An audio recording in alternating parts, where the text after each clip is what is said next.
শশী, একবার দেখো তো এখানে যা আছে তাতে হবে কি না। হ্যাঁ, হয়ে যাবে। তোমার অ্যাকাউন্টে টাকা আছে, আমি ওই কোম্পানির অ্যাকাউন্টে ফান্ড ট্রান্সফার করে দেবো। আর এখন তো বিদেশে টাকা পাঠানোর কোনো ঝামেলা নেই, তোমার তো নেট ব্যাংকিং আছেই। কিন্তু শশী, তুমি ওদের সাথে কথা বলেছো তো?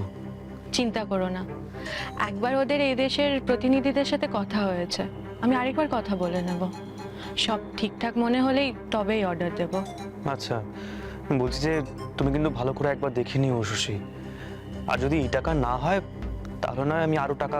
এক্ষুনি আরো টাকা লাগবে না, তবে যা টাকা আছে এটা পুরোটাই খরচা হয়ে যাবে। সে কি গো বড় মামা, কত টাকা দিয়ে একটা মেশিন? হ্যাঁ মা, বিদেশি জিনিস তো একটু দামটা বেশি। জানে মা, আমার না কেমন ভয় ভয় করছে। কেন মা, কিসের ভয়? বিদেশ বিভূতির ব্যাপার তো, ওখানে তো চাইলে গিয়ে খবর নেওয়া যাবে না। ধরো তো ওরা টাকা পাঠালে, ওরা যন্ত্রটা পাঠালো না, তখন? আরে বাবা, তাই তো হবে। এমন কিচ্ছু হবে না মা, বিদেশ থেকে তো সবাই এভাবেই জিনিস কেনে, আর আমি সব নিয়ম মেনে কিনবো।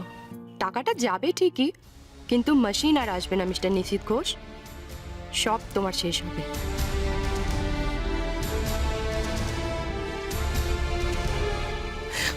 ও মাই গড, কে?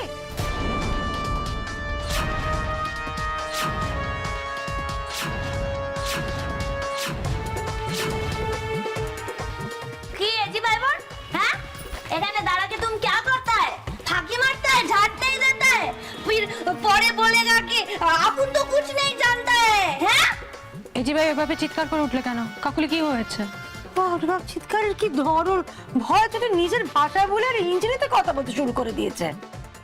হ্যাঁ ঠিক কথা তো, তুমি আইগা না বলে ওই গড বলে কেন? हैं? अगर भाई अपन कुछ नहीं जानते। এই যে ভাই, তোমার হয়তো জানা নেই যে মানুষ যখন ভয় পায় সে তার মাতৃভাষায় বা যে ভাষায় সে স্বচ্ছন্দ সে ভাষায় বলে।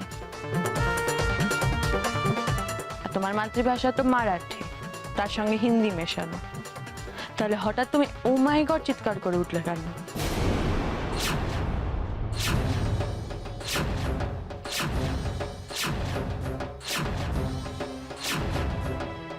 ও তো হিন্দিটাও ঠিক মতন বলেন না, ওর যে ভাষাটা ঠিক কি সেটাই তো বুঝতে পারছি না শশী।